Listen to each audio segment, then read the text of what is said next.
Kaya ano, mura kayo record na. Record na lang.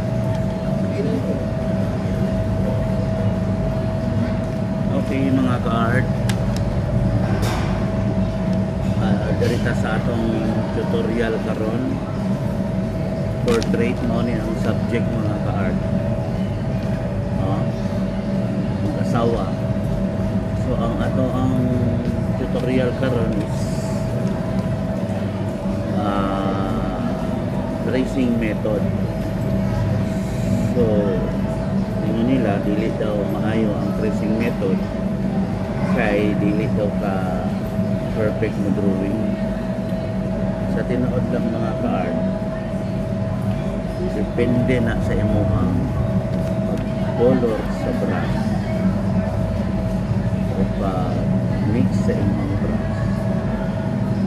So kani siya mga ka-art mo ni ato ang ibutang sa papel nga blanco.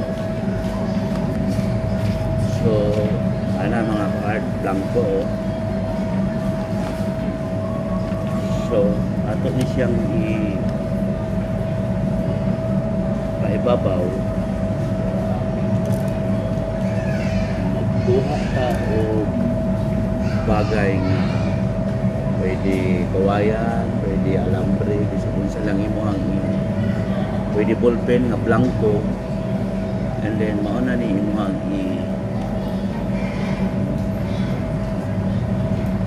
point out the ang imong kaagian mga black lang, kaning mga black lang imong outline lang, outline, and then kaning isa yung partner, outline lang mga ka-art, outline sa mata, kilay, ilong, baba.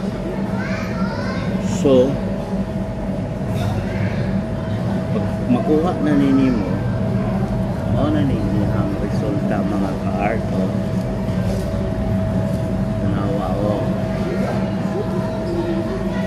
so kita na nimo ang aside sa imo ang pag-tracing ani, imo na pud ning i-follow up o pincel o imong itarong i-formal kay hanap magud ang tracing mga ka-art.